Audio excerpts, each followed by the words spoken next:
Ok, donc bonjour tout le monde, merci beaucoup. Il y a beaucoup de monde, merci beaucoup, et c'est magnifique. Ok, j'ai le plaisir de présenter Paul George. Il va faire le bio de sa carrière, sa vie, et bientôt le prof, nouveau prof dans le département de chimie, microbiologie et bioinformatique. Donc, il va parler aujourd'hui de sa recherche. Il a fait le postdoc ici à l'Université Laval avec, ça s'appelle plusieurs groupes, mais Jacques Robé, Jacques Caroline Chêne, oui. Damas Cassa. Donc, bon, merci beaucoup, Paul, et profite bien. Merci Juan Carlos et merci pour l'introduction. Comme l'a mentionné, je vais juste faire un petit parcours parce que mon chemin, c'est pas nécessairement direct, mais je viens du côté ouest à Victoria et j'ai étudié toute mon carrière dans l'écologie. Oh, ça marche pas. Ah. OK. Non?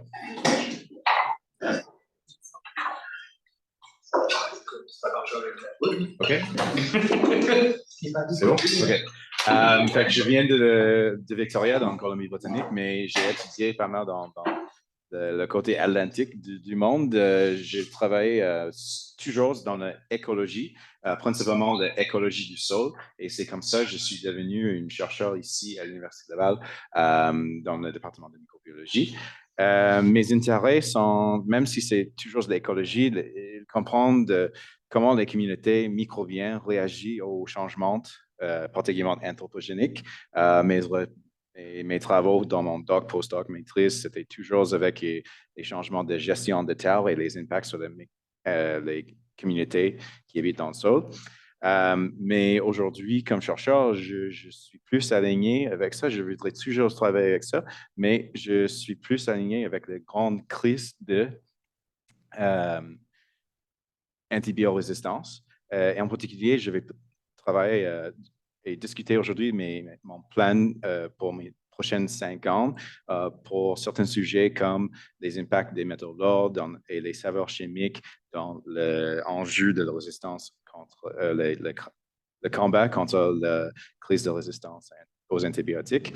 Aussi, comme j'ai mentionné, je suis écologiste, fait que j'ai toujours un intérêt dans la biogéographie microbien et on va voir comment ça va être intégré dans mes études.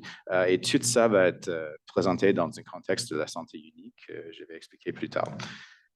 Alors, j'ai mentionné, on est dans une crise de la résistance aux antibiotiques et on est dans plusieurs crises aujourd'hui. C'est tout, je pense,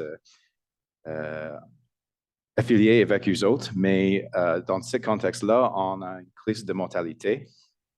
La plus récente estimation dit que presque 5 millions de personnes sont mortes à cause des infections bactériennes résistantes aux antibiotiques mondialement. On a aussi presque 2 millions par année avec des infections fongiques résistantes aux médecins.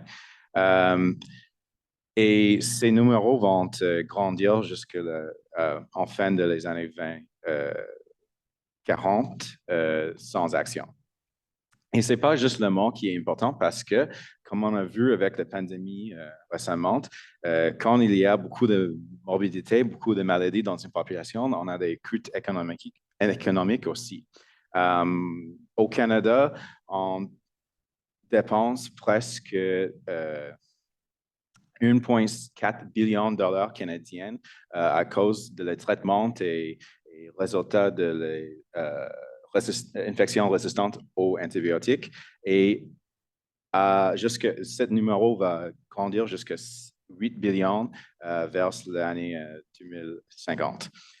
Et aussi, on va perdre beaucoup d'argent dans notre économie parce qu'il y a des gens qui sont toujours malades ou besoin de soins à long terme. Et ce n'est pas juste l'infection et le mort qui est importante dans ce contexte. Il y a aussi des autres problématiques un peu plus écologiques. Je dirais que le dysbiose, c'est comme un changement de l'homéostasis de la microbiote humaine. Ça peut être un grand problème pour nous autres. parce qu'ils représentent une opportunité pour les infections facultatives et un peu bizarres genre, arrivent chez nous et dans nos corps. Et ces infections sont souvent des infections qu'on voit avec des pathogènes facultatifs qui sont souvent trouvés dans l'environnement. Je parle des infections fongiques, pulmonaires et aussi des infections c'est quoi le mot? Anaérobiques, qui aussi sont souvent trouvés pulmonaires, sont souvent trouvés avec des patientes de sida ou des autres personnes immunocomprimées. Mais quand on a une dysbiose, il y a plus de chances pour ces maladies d'arriver dans une population plus santé. Quand on parle de résistance aux antibiotiques, il faut qu'on retourne dans le principe de base. La résistance aux antibiotiques, c'est un phénomène naturel qui pousse partout, et particulièrement dans le sol où on se trouve une course d'armes évolutionnaire. On a des bactéries et fongies qui sont en compétition pour des ressources limitées. Ils ne sont pas hyper mobiles, fait qu'ils ont trouvé des moyens pour produire des compounds ou des actions pour tuer ou protéger des compétiteurs ou protéger les ressources. Fait ces antibiotiques qu'on utilise dans la médecine sont des produits qui sont au début produits par les communautés dans le sol. Je parle particulièrement des produits de la famille d'antibiotiques, streptomycine, qui était retrouvée dans le sol dans les années 40.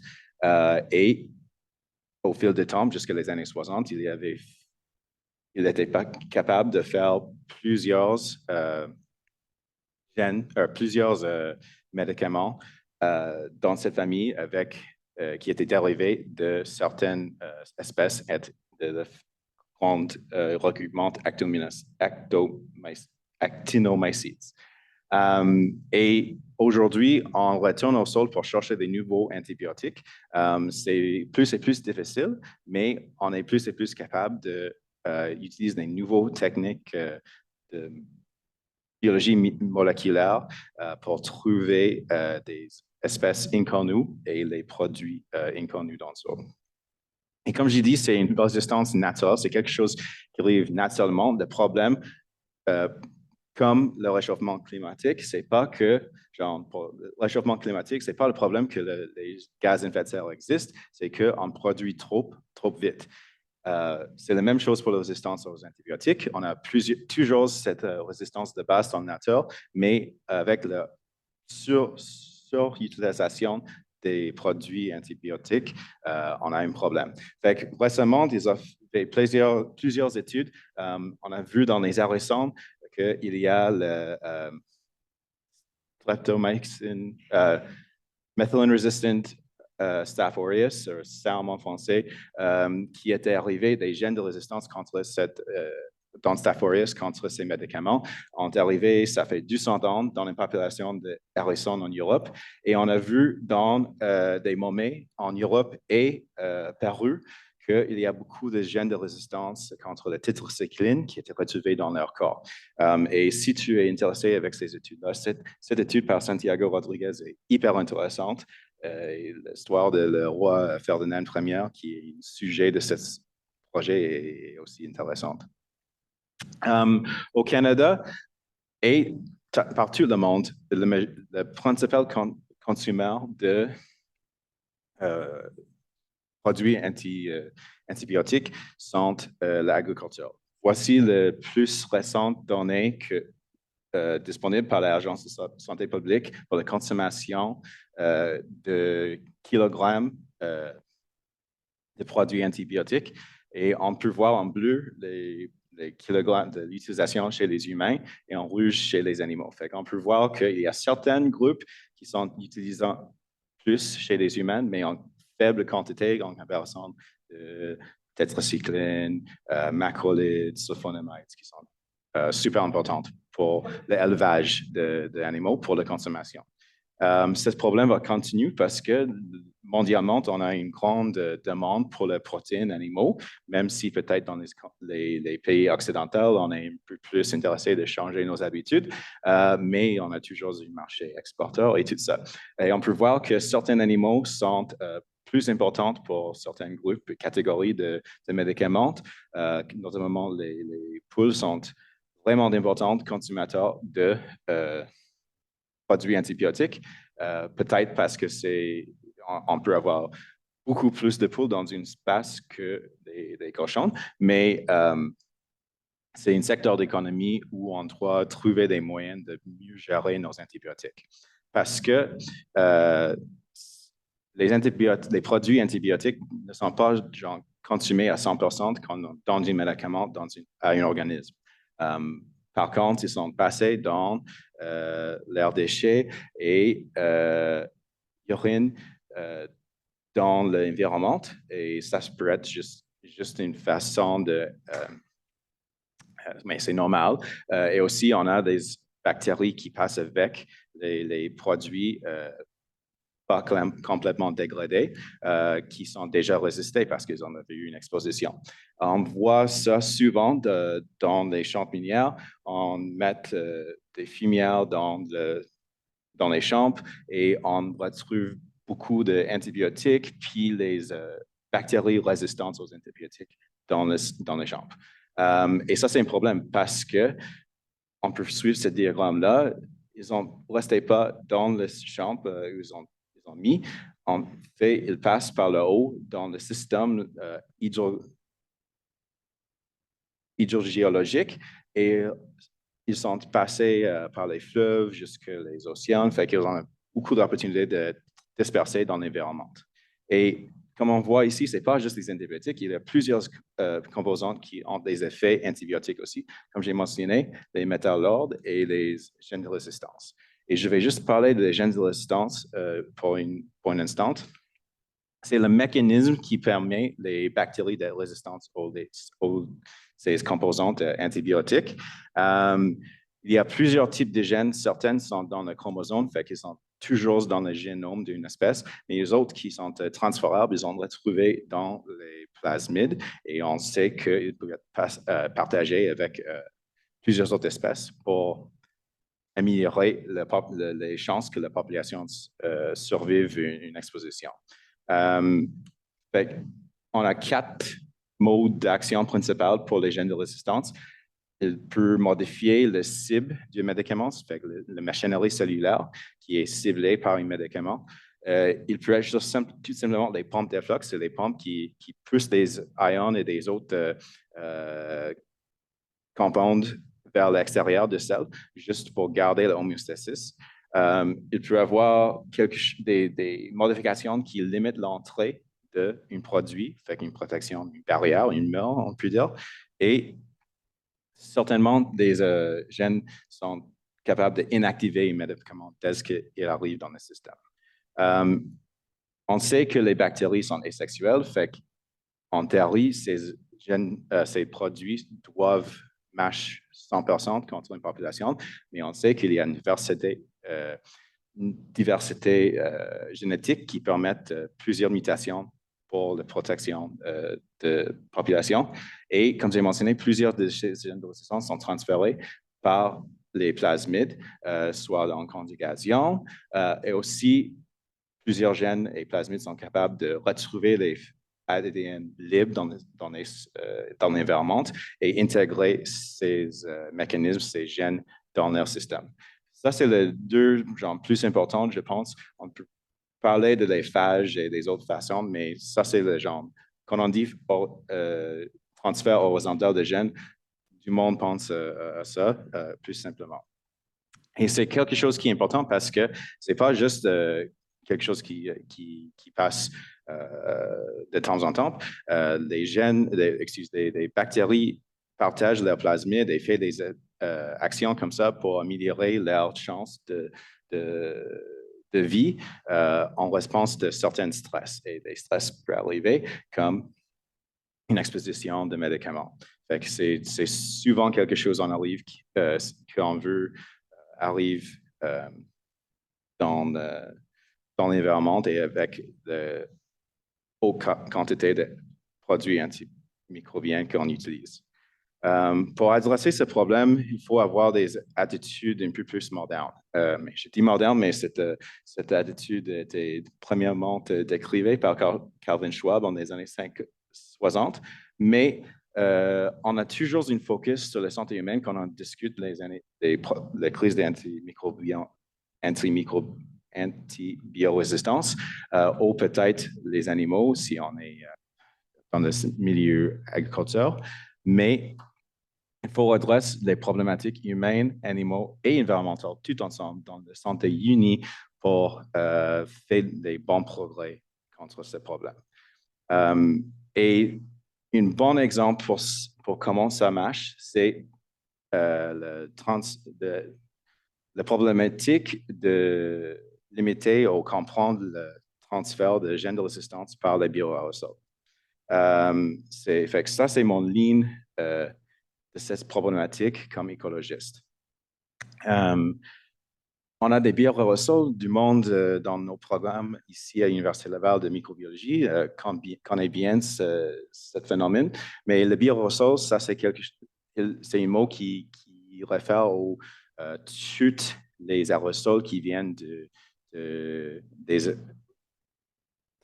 biologie. Les microbes, les produits secondaires, les pollens et tout ça. Mais aujourd'hui, je vais juste parler des microbes, particulièrement des bactéries. Les bactéries sont capables, les bioaérosols permettent le transport aérien de bactéries sur les longues distances. On voit qu'il y a des bactéries vivantes qui sont transportées de l'Afrique vers l'Amérique du Nord et l'Amérique du Sud par des grandes chemins, des voies aériennes. On voit aussi récemment des collègues chez Caroline Duchesne ont trouvé des profils de gènes de résistance dans l'air, dans les nuages. Fait qu'on peut voir que ces bactéries sont capables d'être transportées dans longue distance latéralement, mais aussi verticalement et horizontalement. On peut voir aussi avec les bioaérosols comment ils permettent les changements de communauté. C'est un important mode de transport pour des organismes petits qui n'ont pas la moyenne de bouger comme nous autres. Et la majorité de bioaérosols viennent du sol. Ça, c'est une photo que j'aime bien. C'est de le Dust Bowl dans les années 30 en Amérique du Nord.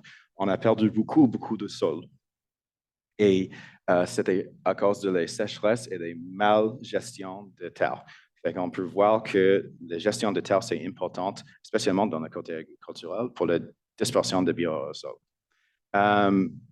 Aussi, comme on mentionnait avec le sol, le bioaérosol peut être un réservoir pour la résistance aux antibiotiques.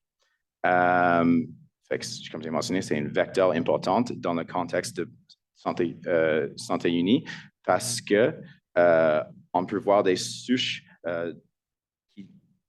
avec des bactéries résistantes aux antibiotiques qui viennent du le sol, comme j'ai mentionné, mais aussi des animaux dans les élevages ou peut-être de nous-mêmes. Quand on tue ou quand on a une infection, on peut pousser et permettre le transport de ces bactéries vers l'environnement.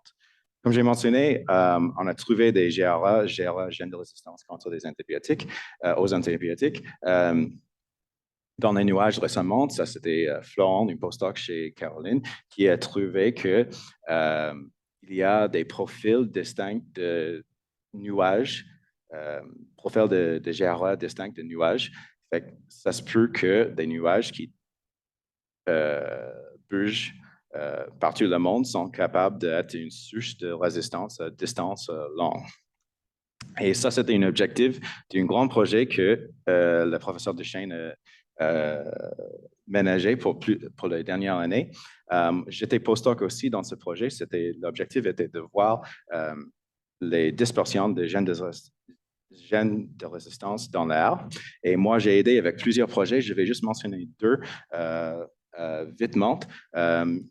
J'ai travaillé avec une stagiaire, Samantha Leclerc, pour le surveillance de GRA avec des aiguilles de conifères. L'idée, c'était que les émissions de fermes vont être attrapées par les conifères qui sont plantés par toute la région. C'est quelque chose qu'elle est toujours en train de travailler avec dans sa maîtrise, mais on a vu des beaux résultats préliminaires qui montrent qu'il y a certains profils de GRA dans les aiguilles qu'on était capable de récupérer à côté des fermes, dans les villages et à la forêt de Maman aussi. On a vu quand même une grande différence entre ces regroupements. Aussi, mon étudiant Carole Cadoré, qui est en Islande pour une présentation de vulgarisation de sciences, j'espère qu'elle va faire bien dans le concours. Elle travaille dans le Haut-Arctique à l'île de World qui est genre pas mal une des plus nord de le territoire canadien. Et elle a retrouvé dans le glace élevé, dans le glaciaire ici, elle a retrouvé plusieurs gènes de résistance dans une communauté de biofilms dans les cryonkénites. Et ça, c'est vraiment intéressant parce qu'on ne sait pas si c'est quelque chose qui vient de la communauté arctique dans le système ici, ou si certains gènes sont portés par les biorésors vers le nord. Je n'ai pas traduit cette diapo, mais c'est quelque chose juste de garder en tête que ces exemples démontrent comment la surveillance de la résistance aux antibiotiques demande que nous prenions la chance et penser d'ailleurs que les labos pour chercher des résultats et on doit penser aussi des influences naturelles et anthropogéniques et travailler dans un monde multidisciplinaire. Et aussi, c'est difficile. Ça, c'est quelque chose que je voudrais continuer dans mon propre labo. Je vais juste mentionner aujourd'hui mes 3 projets en cours sur le biorésol et l'antibiorésistance. Et je vais commencer avec mes travaux de postdoc qui sont en train de finir, heureusement. Et ça commence avec une question, comment on étudie des biorésols. Les travailleurs qui sont affiliés avec le labo biorésol savaient que il y a plusieurs méthodes, notamment les échantillonneurs actifs. Ils ont un petit moteur ici et ils attirent l'air vers lui et on peut attraper tous les biorésol sur une petite filtre ici. Ça, c'est pas mal commun dans les milieux à l'intérieur, mais à l'extérieur, c'est un peu difficile. Joanie m'a donné cette beau photo-là. Elle a essayé d'échantillonner des biorésol qui viennent de cette bâtisse-là. On peut voir qu'il y a peut-être plusieurs problèmes avec ça. Ces échantillons sont petits et on a une géographie variée. On a une range d'arbres ici. Ça peut être important pour garder la voie d'air ici, mais si la direction d'air change, ça se peut dire que le placement n'est pas bon. Aussi, on a des problèmes quand on est à l'extérieur, dans cette photo, c'est beau, mais s'il y avait les pluies ou de la neige, c'est difficile d'attraper les biorésol parce que les machines sont en danger, on dirait. Des collègues ont pensé à ça et des collègues en Chine ont pensé, mais pourquoi on n'a pas une échantillon qui bouge? Et ils ont utilisé les filtres d'auto, genre le filtre de climatiseur, pour être une rame qui attrape tous les biorésol que le char passe. Ça, c'est quelque chose qui passe normalement dans nos chars. Permettre d'avoir l'air propre pour nous dans le char. Mais si on peut récupérer ces filtres-là, on a une bonne représentation de notre environnement. Parce que, justement, quand on bouge à haute vitesse, on attrape beaucoup plus que quand on est stationnaire. Et aussi on est capable d'aller d'ailleurs que juste une seule endroit propre et statique. On peut peut-être avoir des endroits d'échantillons qui sont un peu plus coincés, un peu plus chargés. Comme j'ai mentionné, ils ont fait un échantillonnage mondial avec ça. et ils ont retrouvé des profils distincts de certaines régions, mais malheureusement, il y avait juste 2 locations dans l'Amérique et une en Amérique du Nord qui est peut-être pas représentative de tous les continents. On a demandé pourquoi pas on fait ça au Canada. On est le le 12e plus grand pays du monde et on a une autre diversité de paysages et on est un important producteur agriculturel. Pendant la pandémie, j'ai ramassé presque 500 filtres d'auto de 51 villes canadiennes. Et voici juste une carte qui explique les régions socio-sanitaires que ces filtres viennent. Et avec ça, on avait plusieurs données comme la population, les eaux usées, le pH du sol, élevage, vie hospitalier et climat. J'ai ramassé de certaines souches au vert publiques et pour caractériser les environnements qu'on a retrouvés les biorésols. On a modifié et développé notre pipeline pour avoir des échantillons et je peux dire que toutes les analyses de QPCR sont finies et on attend les derniers résultats de bioinformatique. On a utilisé une panel partagée par tous les projets de le labo du Chêne sur le biorésol et le GRA. Et ça, c'était une panel de 37 gènes de résistance qui était passé par le TACRA, qui est une machine de PCR quantitative de haut débit. Fait que c'était vraiment cool. On peut voir plusieurs échantillons en même temps avec plusieurs gènes. Et on a trouvé que la richesse, le numéro de gènes de résistance contre les antibiotiques est plus élevé au Québec et dans les prairies que les autres régions du Canada. J'utilise les régions que le Statistique Canada utilise pour genre haute échelle, fait que c'est un niveau plus haut que province. Et je vais utiliser ça pour tout le reste de la présentation. Et quand on voit le numéro de copie, le numéro de gènes, par contre, on peut voir que l'Ontario avait eu le plus grand numéro de gènes de résistance. Et ça, c'était significativement plus grande que les provinces de l'Atlantique et les territoires. Ces résultats-là, quand on était intéressé de voir la distribution de gènes de résistance, c'était nécessaire de supprimer une gène contre le quinolone parce que c'est hyper commun parce que c'est partagé dans les plasmides. Fait que c'était genre surélevé et elle a caché toutes les autres trends dans nos données. Mais on peut voir que quand cette gène est mise à côté, on peut voir qu'il y a des profils distincts qui commencent d'être présentes. On peut voir que, par exemple, les aminoglycosides sont plus importantes en proportion en Ontario que, genre, au Québec, on a un peu plus de tétracycline et sulfonamide que les autres provinces. Dans Prairie et les territoires, on voit une importante contribution de tétracycline aussi. Fait qu'on a commencé de voir cette différence-là, mais c'est difficile encore de trouver pourquoi ces différences existent. J'ai montré des données préliminaires ici, les interactions entre le GRA et l'environnement, et ça, c'est beaucoup de nos... ça, c'est toutes les données, des relations positives dans une corrélation de Spearman.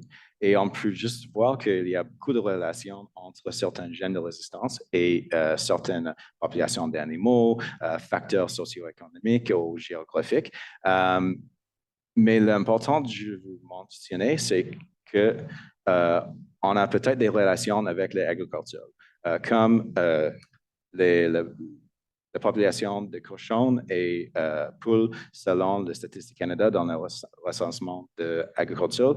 On a trouvé les plus hauts niveaux de sulfonamide, tétracycline sont affiliés, la population de poules et cochons sont affiliés avec les plus hauts niveaux de sulfonamide et tétracycline dans notre environnement, et notamment les provinces qui ont le plus grand secteur de ces animaux-là, de ces élevages de ces animaux-là, sont l'Ontario et le Québec.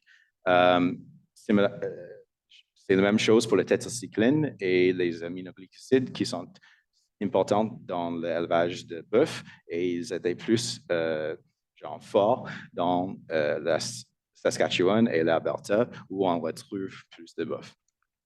Alors, j'ai mentionné qu'il y avait une relation importante avec le numéro de copie. C'était plus élevé en Ontario, et ça se peut que c'est une fonction d'une haute biomasse. On avait eu plus de biomasse en Ontario et plus de copies GRA, et ça se peut être une fonction de la population humaine. On avait eu beaucoup d'échantillons de Toronto et des autres villes, grandes villes qui sont trouvées en Ontario, et on a vu cette relation positive avec des grandes villes en plus léger, plus pâle, et en Ontario, des carrés là. Comme j'ai mentionné, le résultat de biodiversité sont en train de dérouler, mais les résultats préliminaires ont indiqué qu'on a aussi des regroupements importants et distincts de certaines régions. On peut voir dans cette PCOA que l'échantillon qui vient de le territoire sont regroupés séparément que les autres échantillons, et ont aussi un important regroupement de les échantillons qui viennent de les provinces au Paris. Fait qu'on peut voir que peut-être il y a des populations importantes qui portent des gènes de résistance. Je vais continuer juste avec des travaux qui sont actifs dans mon groupe. Je vais mentionner le dysbiose et les relations avec les métaux lourds.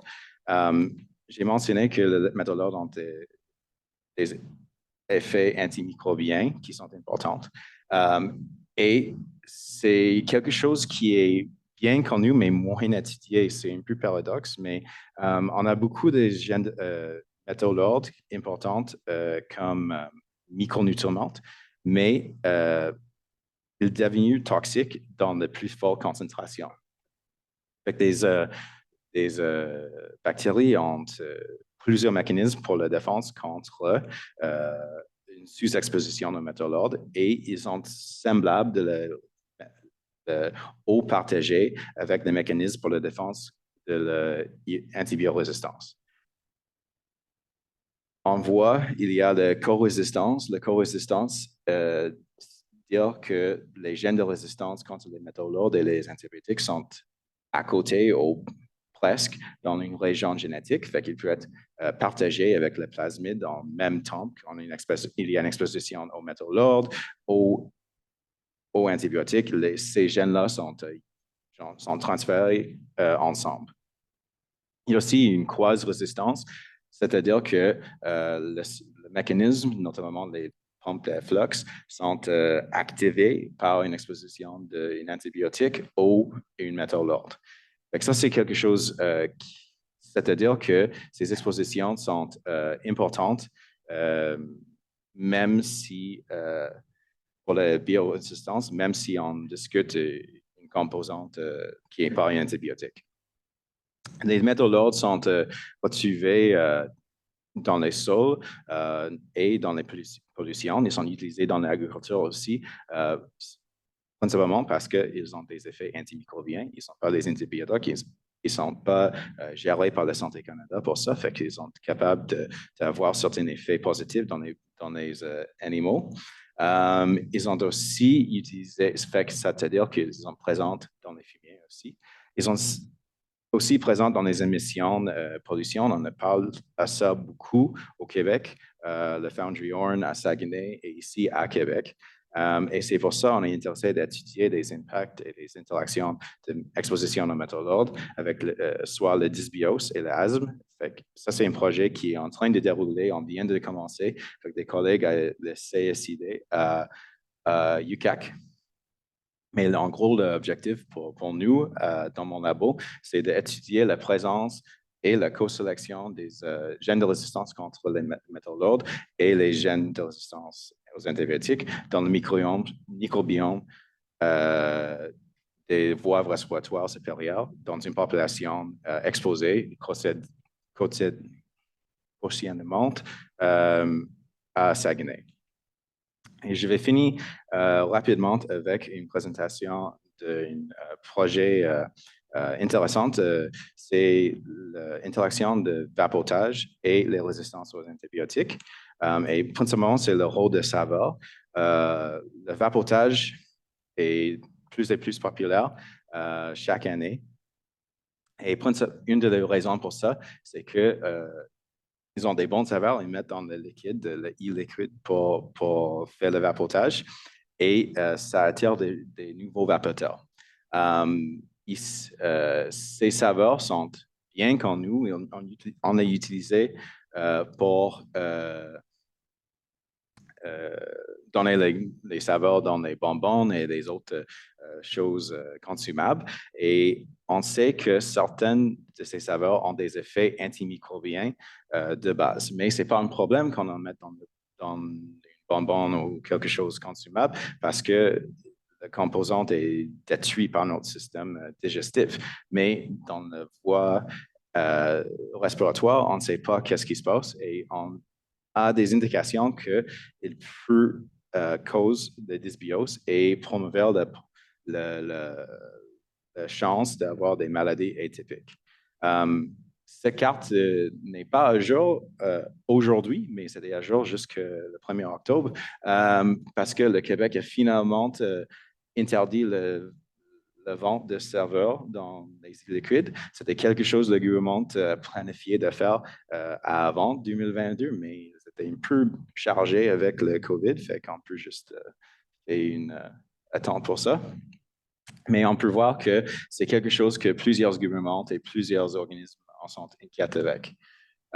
Fait Camille, mon étudiante, a fait ces données préliminaires qui démontrent que l'exposition aux saveurs ralentit la courbe de croissance de certaines bactéries. Et on peut voir ici à droite qu'il y a une exposition de plusieurs concentrations de l'eucalyptol, une saveur qui vient de l'eucalypte. Et on peut voir avec une plus haute concentration, la vitesse de courbe de croissance est ralentie. Mais elle a passé le descendant, la population finale, elle a passé dans les hautes saveurs aussi. Et on peut voir que ces groupes étaient plus résistants que les autres saveurs aussi. Fait qu'ils ont une population qui était plus adaptive de l'exposition aux saveurs et aux antibiotiques. Fait que ça, c'est le projet genre, début parce qu'on veut voir c'est quoi les saveurs plus importantes avec les plus forts impacts antimicrobiens et on voudrait voir comment ça fonctionne pour le microbiote humain. Fait que voici les résultats de antibiogramme.